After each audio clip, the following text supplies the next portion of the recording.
नमस्कार दोस्तों, स्वागत है आप सभी का एक बार फिर से। दोस्तों, जन्माष्टमी का पूरा दिन बहुत ही शुभ और मंगलकारी माना जाता है। जन्माष्टमी का पूरा समय उतना ही पवित्र माना जाता है जितना कि पवित्र गंगाजल। दोस्तों, जन्माष्टमी का पर्व भगवान कृष्ण को समर्पित है। इसे शक्ति का महापर्व भी कहा जाता है और जन्माष्टमी के दिन जितना ज्यादा हो सके सारे कामों को त्याग कर अगर कोई भक्त विशेष तौर पर भगवान कृष्ण को प्रसन्न करने में लग जाता है तो उसकी कुंडली के बारे न्यारे हो जाते हैं। साक्षात भगवान कृष्ण उसके जीवन में प्रवेश कर जाते हैं और लड्डू गोपाल का उसके घर में आगमन हो जाता है। इसी वजह से जन्माष्टमी का विशेष महत्व रहता है। अगर हिंदू धर्म की माने तो ऐसी मान्यता है कि गाय की सेवा अगर निस्वार्थ भाव से की जाए तो घर में लक्ष्मी का वास होता है। वैसे तो युगों से चला आ रहा है कि गाय को हम कुछ न कुछ खिलाते जरूर हैं। गाय को सनातन धर्म में लक्ष्मी स्वरूप भी माना गया है। कहा जाता है कि गाय की सेवा करने से घर परिवार सुखी और संपन्न रहता है। जिस घर में गाय की सेवा निस्वार्थ भाव से होती है उस घर में लक्ष्मी जी की कृपा हमेशा बनी रहती है। और जिस घर में गाय की सेवा नहीं होती अचानक से किसी भी प्रकार की वहां पर विघ्न बाधाएं आती रहती है।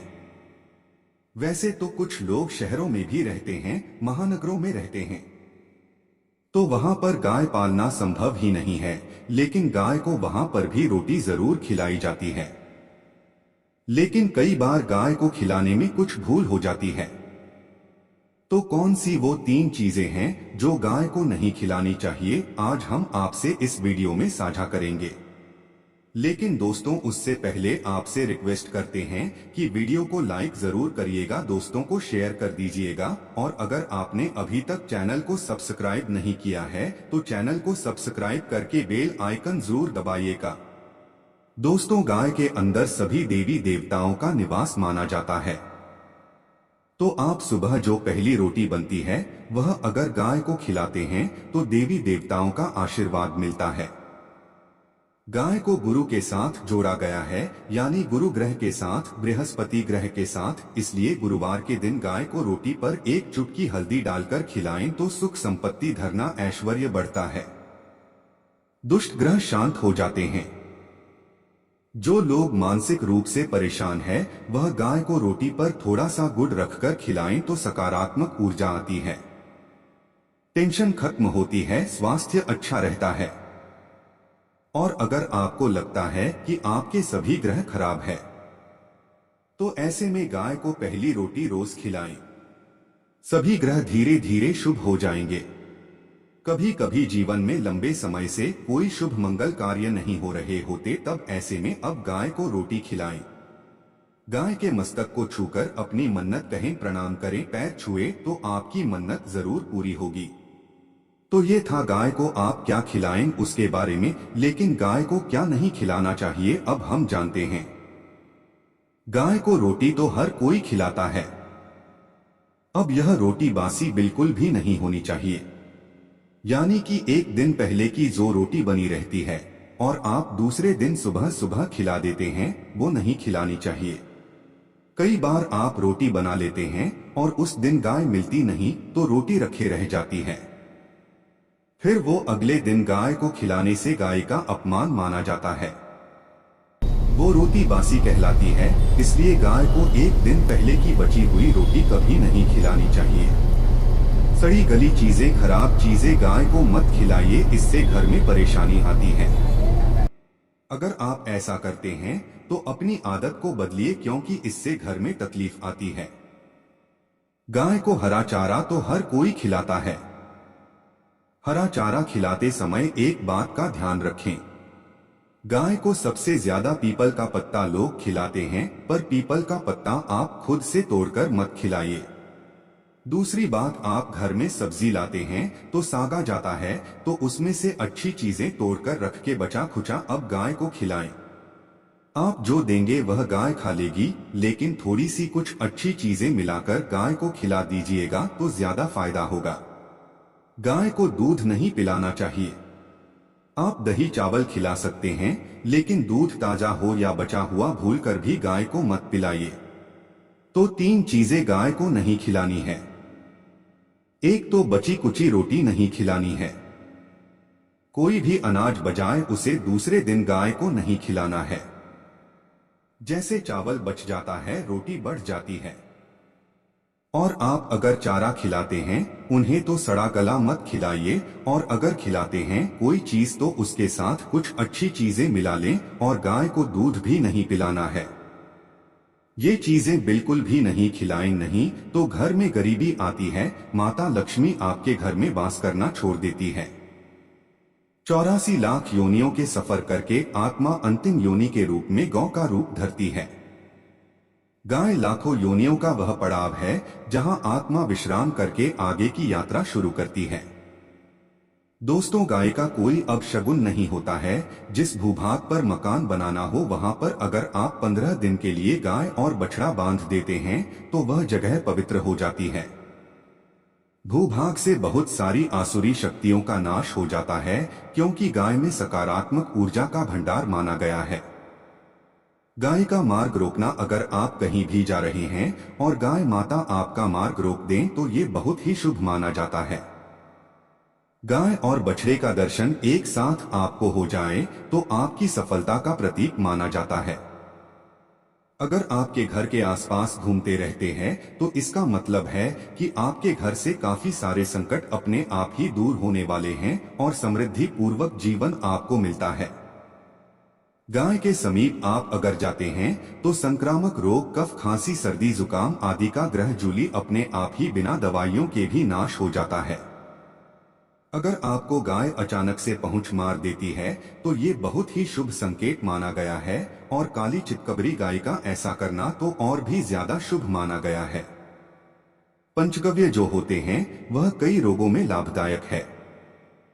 पंचगव्य क्या क्या हुए? गाय के दूध, दही, घी, मूत्र और गोबर, इन सभी को शरीर की रोग निरोधक क्षमता को बढ़ाकर रोगों को दूर करने वाला माना गया है।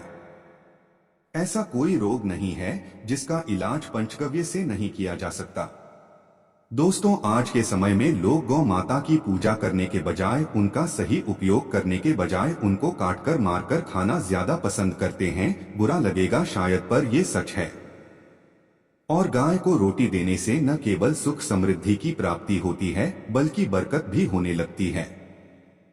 अगर आप गौ को पाल सकें तो अच्छी बात, लेकिन आज के मॉडर्न युग में जहां लोगों की शायद खुद के घर में रहने की जगह नहीं है, ऐसे में गौ को रखना थोड़ा कठिन और महंगा हो सकता है।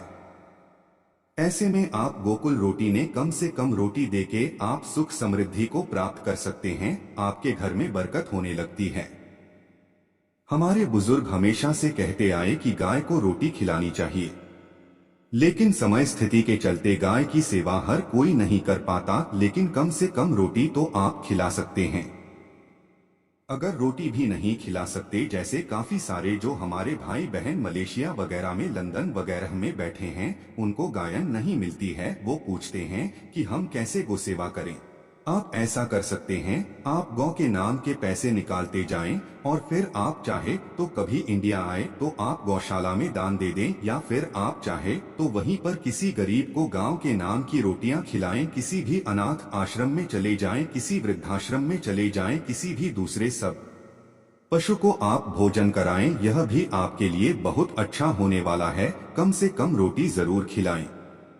हमारे देश में कई जगह देखा गया है और कई लोगों का प्रश्न आता है कि हम झूठी रोटी गाय को देते हैं, क्या ये सही है या गलत है? हम झूठा खाना, बचा हुआ खाना गाय को खिलाते हैं। यदि जो बच जाता है वह गाय के हवाले कर दिया जाता है। तो आपको बता दें दोस्तों, रामायण काल में गौ माता को एक श्राप मिला था, उसी की वजह से आज उनके साथ ऐसा हो रहा है।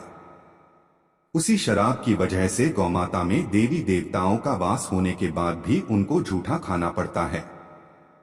यहाँ तक कि पॉलिथिन भी खाते हैं, हालांकि यह किसी भी लिहाज से सही नहीं है। आपको बता दें, वाल्मीकि रामायण में सीता द्वारा पिंड दान देकर दशरथ की आत्मा को मोक्ष मिलने का संदर्भ आता है। जो लोग जानते होंगे वो जानते हैं कि वनवास के दौरान भगवान राम, लक्ष्मण और सीता पितृपक्ष के दौरान श्राद्ध करने के लिए गया धाम पहुंचे। श्राद्ध कर्म करने के लिए जरूरी सामग्री जुटाने राम और लक्ष्मण तो चले गए और सामान लेकर नहीं आए। इधर दोपहर हो गई, पिंडदान का समय निकलता जा रहा था। सीता माँ घबराने लगी। तभी दशरथ की आत्मा ने पिंडदान की मांग कर दी। अब गया जी के आगे फल्गु नदी पर अकेली सीता जी मुश्किल में पड़ गई। उन्होंने फल्गु नदी के साथ वट वृक्ष, केतकी के फूल और गाय को साक्षी मानकर बालू का पिंड बनाया और स्वर्गीय राजा दशरथ अपने ससुर के निर्मित पिंड दान कर दिया। थोड़ी देर में भगवान राम और लक्ष्मण जब लौटे तो उन्होंने कहा कि समय निकल जाने के कारण मैंने पिंड दान कर दिया।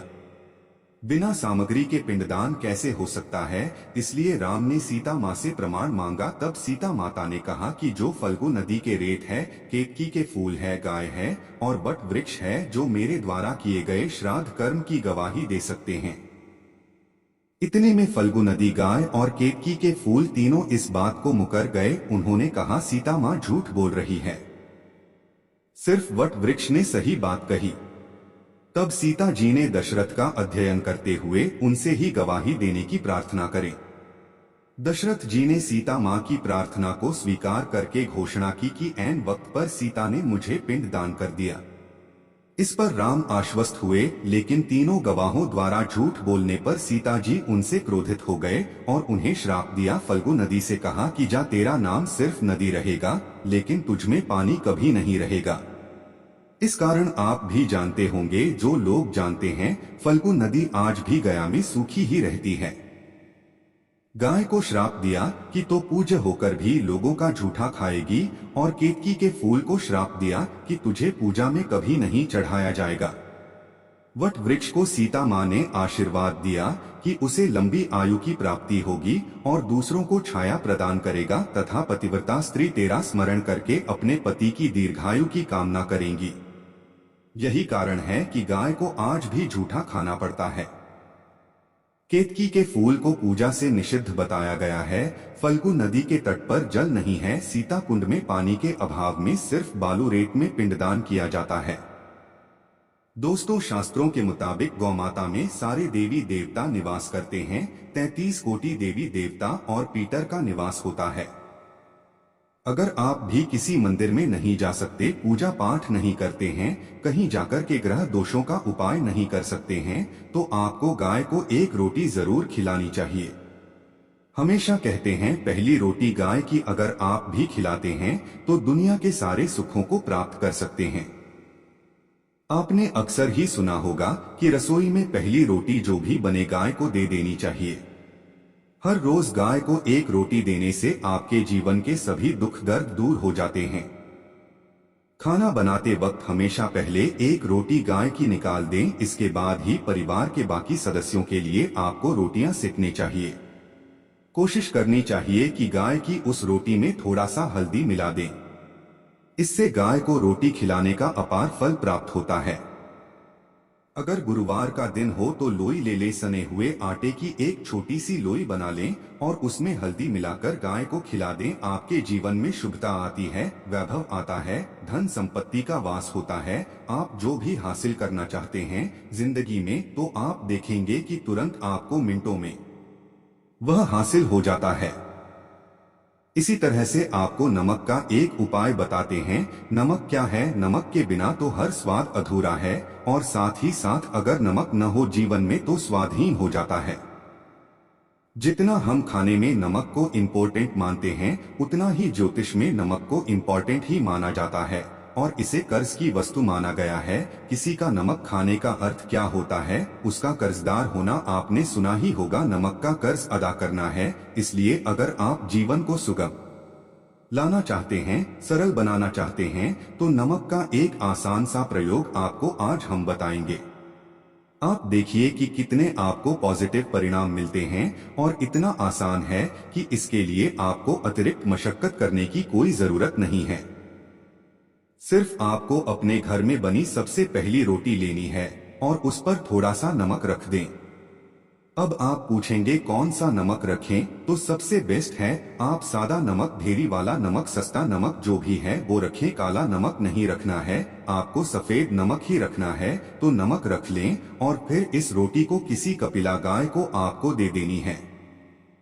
कपिला गाय यानी सफेद रंग की गाय को आपको खिला देना है। अगर आपको कपिला यानी सफेद गाय नहीं मिलती है तो आप यह रोटी किसी भी गाय को खिला दें, मगर यदि आपको कोई ऐसी गाय दिख जाए सबसे पहले सफेद गाय को ही खिलाना प्रेफर करें। आपको बता दें दोस्तों, ये उपाय आपकी हर समस्या को जड़ से दूर कर देता है। चाहे आपके घर में कोई बड़ी कलह हो, कोई पारिवारिक वाद विवाद हो, इस उपाय को करके आपके घर में सुख का वास होने लगता है। जो भी धन की कमी हो, बच्चों की पढ़ाई हो, करियर में सफलता हो, सभी मुश्किलें आपके जीवन की दूर होने लगती है। लेकिन गाय को रोटी देते वक्त मन में ऐसा कोई भावना लगाकर रखें कि हम रोटी खिलाते हैं या फिर हम बहुत बड़े दानी हैं, अन्यथा इस स्थिति में पुण्य फल की प्राप्ति होना संशय वाली स्थिति देता है। गाय को रोटी खिलाने से नियम से बरकत के अलावा आप देखेंगे धन संपत्ति में दिनों दिन बढ़ोतरी होने लगती है और आपके घर के ग्रह दोषों से आपको मुक्ति मिलती है। अगर आपके भी घर में धन की कमी है तो आपको ये उपाय जरूर करना चाहिए। किसी भी दिन करें, अगर सावन का पवित्र महीना है तो हर दिन शुभ है। आप जिस दिन चाहे उस दिन से कर सकते हैं और आप देखेंगे इस उपाय को करने से आपके घर से धन की कमी बिल्कुल झट से दूर हो जाती है। तो यह उपाय आप जरूर कर लीजिए। आज के लिए बस इतना ही दोस्तों। अगर आपको ये वीडियो पसंद आया है तो वीडियो को लाइक करिएगा, दोस्तों को शेयर जरूर करिएगा और चैनल को सब्सक्राइब करके बेल आइकन जरूर बताइएगा ताकि आने वाला नॉलेज एबल आपको सबसे पहले मिले। दोस्तों मिलते हैं अगले वीडियो में, तब तक के लिए goodbye. Thanks for watching my video.